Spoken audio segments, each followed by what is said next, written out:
नया महीना नया स्कैम। सेबी ने इस कंपनी के प्रोमोटर्स पर बैन लगाया, जिसके बाद कंपनी की शेयर प्राइस कुछ ही दिनों में 32% से डाउन चली गई है।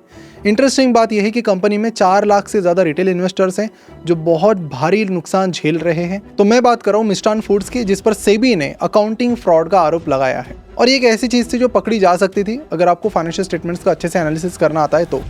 उसके बारे में भी डिटेल बात करेंगे, क्या है पूरा मामला और कैसे इस तरह की कंपनी से आप बच सकते हो। आज की इस वीडियो में डिटेल में आपको सीखने मिलेगा, समझने मिलेगा। तो अगर आप मार्केट में 1 रुपया भी इन्वेस्ट कर रहे हो या फिर करने की प्लानिंग कर रहे हो तो डू वॉच दिस वीडियो, क्योंकि आपकी आंखें खोलने वाली हैं। बड़े इंटरेस्टिंग चीज़ें हैं, सारी की सारी चीज़ें हमने यहाँ पर एक्सपोज की हैं। पूरी 60 पेजेस की ये रिपोर्ट मैंने और हमारी रिसर्च टीम ने पढ़ी, जिसमें काफ़ी सारे शॉकिंग पॉइंट्स, मतलब उन्होंने पूरा दिमाग हिला दिया हमारा भी। वो सारे पॉइंट्स हम लेकर आए हैं आपके सामने, ताकि आपको भी कई सारी कंपनीज की रियलिटी आज पता चले। नमस्कार, मैं प्रसाद आपका आज की इस वीडियो में स्वागत करता हूं। अब वीडियो में आगे बढ़ने से पहले आपको बता दूं कि हमारी FMVM यानी financial modelling and valuation mentorship की बैच दिसंबर से शुरू हो रही है। अगर आपको फाइनेंस में बहुत डिटेल में जाकर ये चेक करना है कि कंपनी के फाइनेंशियल्स आगे चलकर कैसे परफॉर्म करेंगे, आने वाले टाइम में कंपनी की ग्रोथ किस तरह से होगी, उसकी फाइनेंशियल मॉडलिंग फिर कैसे करनी है और उसके बेसिस पर उसका DCF मेथड से यानी डिस्काउंटेड कैश फ्लो मेथड से वैल्यूएशन निकाल के कैसे पता करें कि कंपनी अंडर वैल्यूड है या फिर ओवर वैल्यूड, तो ये सारी चीजें सीखने की अपॉर्चुनिटी अभी आपके पास है। 3 महीने की ये वीकेंड बैच चलती है, जिसके बाद आखिरी चंद सीटें बची है। तो अभी नीचे डिस्क्रिप्शन और कमेंट बॉक्स में दी गई लिंक पर क्लिक करके गूगल फॉर्म फिल कीजिए, जिसके बाद अगर आप शॉर्टलिस्ट होते हो तो आपको काउंसलिंग सेशन की लिंक मिल जाएगी। So don't miss out on this opportunity.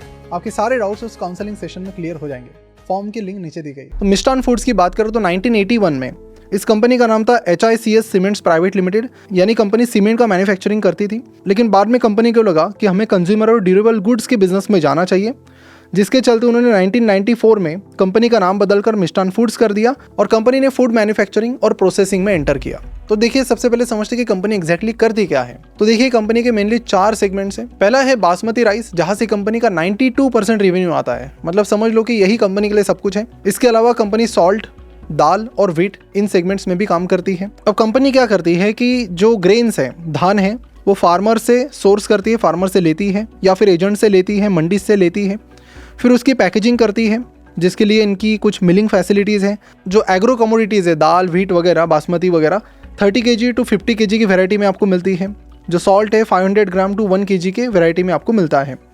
Processing, इनका एक प्रोसेसिंग यूनिट भी है, क्लीनिंग, ग्राइंडिंग एटसेट्रा करने के लिए। और फिर इनका मार्केटिंग यूनिट है। सब कुछ बहुत बढ़िया चल रहा था। आप यहाँ पर देख सकते हो कि कंपनी का रेवेन्यू जो 2014 में 5 करोड़ था, वो धीरे धीरे बढ़ते 1200 करोड़, 1300 करोड़ तक चला गया। आप कंपाउंडिंग की स्पीड देखिए कि पिछले 10 साल में रेवेन्यू 75% कंपाउंडेड सालाना बढ़ रहा है। और अगर मैं प्रॉफिट की बात करूँ तो कंपाउंडेड सालाना वो 184% से बढ़ा है। पर कुछ चीज़ें यहाँ पर ये भी कंसर्न रेज करती है कि जो कंपनी 2016 में, अब देखिए 121 करोड़ का 121 करोड़ का रेवेन्यू है, लेकिन प्रॉफिट है 0। 2015 में भी सेम सिचुएशन, 14 में भी सेम सिचुएशन। वही कंपनी अचानक से बहुत सारा प्रॉफिट जनरेट करना शुरू कर देती है, जिसके चलते लोगों को लगता है कि इस कंपनी में बहुत ज़्यादा पोटेंशियल है, let's invest in the company. जिसके चलते कंपनी की share price on the roof चली गई।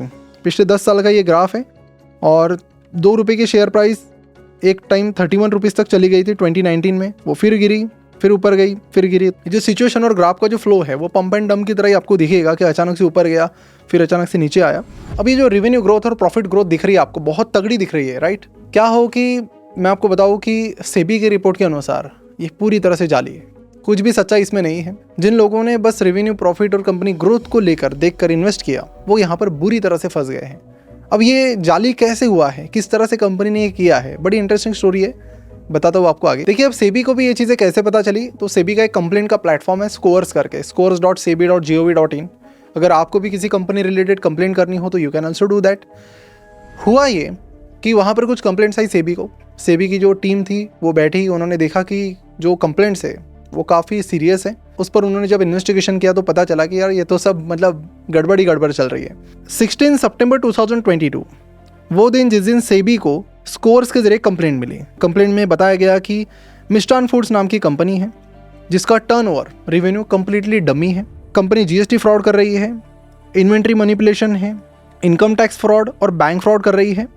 और कंप्लेंट में ये भी बताया गया कि हितेश कुमार गौरीशंकर पटेल, जो कि मैनेजिंग डायरेक्टर है कंपनी के, उसको GST डिपार्टमेंट ने 78 करोड़ के GST फ्रॉड के मामले में अरेस्ट कर लिया। तो सेबी ने GST ऑफिस से कुछ डिटेल्स मांगे तो उन्हें पता चला कि yes, company was involve in large scale manipulation of its books of accounts revenue, income वगैरह, जहाँ पर इन्होंने कई सारी फेक एंटिटीज क्रिएट की, बायर सप्लायर फेक दिखाए। उन्होंने ये भी पता चला कि जो बायर सप्लायर्स है वो कोई जेन्युइन बायर सप्लायर्स नहीं है, इन्हीं के फैमिली के मेंबर्स हैं। और उनके रिलेटिव्स की जो कंपनीज थी वो बिल्कुल नाम के लिए बनाई गई थी, कोई उनका ऑपरेशन नहीं था, वो एग्जिस्ट ही नहीं करती थी रियलिटी में। इसी बीच बीएसई की भी एक रिपोर्ट सेबी के पास पहुंची और सेबी ने इस पर एक डिटेल्ड इन्वेस्टिगेशन शुरू किया। तो यहाँ पर सबसे पहला सेबी का काम क्या होता है कि कंपनी से बात करो और उनसे सारे डॉक्यूमेंट्स ले लो। तो सेबी ने मिष्टान फूड से सारे डॉक्यूमेंट्स मांगे, फाइनेंशियल रिपोर्ट्स हैं, ऑडिटेड डॉक्यूमेंट्स हैं, जो भी सारी चीज़ें हैं वो मांगी, आपके जीएसटी वगैरह जो भी आपने भरा है उसके बिल्स वगैरह सब कुछ। यहाँ पर कंपनी ने मतलब ऐसी चीज़ बताई जिससे आपको भी हंसी आएगी। कंपनी ने बोला कि हमारी कंपनी में आग लग गई थी, इस आग में सब कुछ जलकर खाक हो गया। तो सेबी है, सेबी ने पूछा कि आग कब लगी, बोले मई 2022 में। बोले आप 23 और 24 का डेटा दिखाओ फिर। तो ये लोग वो भी नहीं दिखा पाए। इनके सप्लायर्स को नोटिस भेजी सेबी ने, इनके बायर्स को नोटिस भेजी गई, कोई नहीं आया क्योंकि कोई था ही नहीं रियलिटी में। फिर सेबी को पता चले कि कंपनी का 91% रेवेन्यू उनके टॉप बायर्स और सप्लायर से आ रहा है। तो टॉप बायर्स और सप्लायर्स के नाम आप यहाँ स्क्रीन पर देख सकते हो, Arihant corporation, Mishtan shoppe, button industries वगैरह वगैरह। तो आप यहाँ पर देख सकते हो कि कंपनी ने 175 करोड़ का सेल किया था एक कंपनी को जिसका नाम है अरिहंत कॉर्पोरेशन। तो लॉजिकली मिष्टान फूड को वो 175 करोड़ रुपीज़ उसके अकाउंट में मिलने चाहिए, ठीक है, क्योंकि उसको अरिहंत कॉर्पोरेशन को 175 करोड़ का माल बेचा था। तो यहाँ पर सबसे पहले मिष्टान ग्रुप की एक कंपनी ने अरिहंत को 174 करोड़ रुपीज़ ट्रांसफ़र किए। उसके बाद अरिहंत ने 175 करोड़ रुपीज़ MFL यानी मिष्टान फूड को ट्रांसफ़र किए। तो आप ये स्क्रीन पर पूरा इन दोनों पार्टीज़ के बीच का फ्लो ऑफ फंड्स देख रहे हो कि मुझे पैसा लेना है अरिहंत से, ठीक है, उसको पहले दे देता हूँ, वही ले लेता हूँ, यही सब चल रहा है। जब अरिहंत कॉर्पोरेशन के डिटेल्स देखे गए तो पता चला कि अरिहंत एक पार्टनरशिप फर्म है और मिस्टर भरत पटेल और कनक कुमार पटेल ये दोनों उसमें पार्टनर्स हैं। और इंटरेस्टिंगली जो भरत पटेल थे वो 2015 टू 2019 के बीच मिष्टान फूड के इंडिपेंडेंट डायरेक्टर थे। कुछ सिमिलर तरीके के ट्रांजैक्शंस मिष्टान फूड और मिष्टान शॉपी के बीच भी पाए गए। और फिर बॉम्बे स्टॉक एक्सचेंज की तरफ से जब एक टीम अरिहंत कॉर्पोरेशन और मिष्टान फूड के फैक्ट्रीज और ऑफिसेस को विजिट करने गई, वहां पर कोई नहीं था। आप यहाँ पर परचेस ट्रांजैक्शन में एक और कंपनी का नाम देख सकते हो, इसका नाम है क्रॉपबेरी। पिछले 2 फाइनेंशियल ईयर में मिष्टान फूड के मोर देन 50% जो परचेसेस है वो इसी कंपनी ने किए थे, क्रॉपबेरी ने। और यहाँ पर भी सेम ही तरीके की चीज़ चल रही थी क्योंकि क्रॉपबेरी एक्चुअल में एग्जिस्ट ही नहीं करती थी। अब जब इतनी सारी चीज़ें हो रही है खुल्लम खुल्ला, ये तो open and shut type of case है, तो फिर सवाल आता है कि उस टाइम कंपनी के ऑडिटर्स क्या कर रहे थे, जिनकी जिम्मेदारी है कि कंपनी के फाइनेंशियल स्टेटमेंट्स प्रॉपरली चेक करना, उसका ऑडिट करना, ताकि अल्टीमेटली आम लोगों का पैसा कंपनी में लगा है। So it is a very huge responsibility of an auditor. तो कंपनी के जो स्टैट्यूटरी ऑडिटर थे वो थे मिस्टर जशवंत मनीलाल पटेल। अब ये ऑडिटर उनसे मिले हुए या नहीं ये पता नहीं, लेकिन ऑडिटर ने जो रिप्लाई दिया सेबी को वो ये था कि मुझे एक्सेल शीट और डेटा प्रोवाइड किया गया था, मैंने बस उसके बेसिस पर ऑडिट किया। लेकिन ऑडिटर का काम क्या है? वेरीफाई करना। अगर आप वही नहीं कर रहे हो तो आप किस तरह के ऑडिटर हो और फिर किस बेसिस पर आप कंपनी से पैसे ले रहे हो ऑडिट करने का। अब ये सारी चीज़ें समझने के बाद सेबी ने उन्हें फंड्स रेज करने से बैन कर दिया है। रिसेंटली उन्होंने राइट इशू के जरिए लगभग 40-45 करोड़ रुपए रेज किए थे लोगों से, क्योंकि बूम चल रहा था, रेवेन्यू प्रॉफिट सब फेक दिखा रहे थे। तो उन्होंने सोचा कि क्यों ना लोगों से, आम लोगों से और पैसा लिया जाए। तो करीब 49 करोड़ रुपीज़ उन्होंने राइट इशू से लिए थे। तो सेबी ने बोला कि वो भी पैसा आप रिटर्न करो। और भी चीज़ें चल रही है। लेकिन एक चीज़ जो आम इन्वेस्टर्स को, आम लोगों को समझनी चाहिए कि इंडिया में अगर कुछ इस तरह की चीज़ें होती हैं तो जो आम इन्वेस्टर्स हैं, निवेशक हैं, उन्हें कुछ नहीं मिलता। इफ़ दे आर एक्सपेक्टिंग कि ठीक है हमसे गलत हो गया तो कुछ उन पर एक्शन होगी और हमें अपना पैसा मिलेगा, ऐसा नहीं होता है। तो आपका पैसा जो गया वो गया। इसे आने वाले टाइम में अवॉइड करने के लिए कुछ ब्रह्मास्त्र मैं आपको बताता हूँ। तो जैसे ही कंपनी का रेवेन्यू बढ़ रहा था वैसे ही कंपनी के जो ट्रेड रिसीवेबल्स है वो भी बढ़ रहे थे। इनफैक्ट ट्रेड रिसीवेबल के नंबर आप देखिए बहुत ही हॉरिबल है। तो ये एक बहुत बड़ा पहला रेड सिग्नल था। कंपनी कहीं ना कहीं अपना बिजनेस तो बढ़ा रही थी लेकिन डेप्रिसिएशन दिखाना भूल रही थी। तो डेप्रिसिएशन उन्होंने थ्रू आउट सेम ही दिखाया है। और एक चीज़ जो मैं बार बार अपने फंडामेंटल एनालिसिस 2.0 में बताता हूँ कि हमेशा कैश फ्लो पर फोकस कीजिए। और कैश फ्लो में एक चीज़ जो आपको चेक करनी है कि प्रॉफिट तो आ रहा है, बट इंडिया में क्या है ना कि जो हमारे जो फाइनेंशियल स्टेटमेंट्स है वो कैश बेस्ड सिस्टम पर नहीं होते, एक्रूअल बेसिस पर होते हैं। और एक्रूअल बेसिस में क्या है कि आपको वेरीफाई करना ज़रूरी है कि जो प्रॉफिट है वो कैश फॉर्मेट में आ रहा है कि नहीं आ रहा है कंपनी के पास।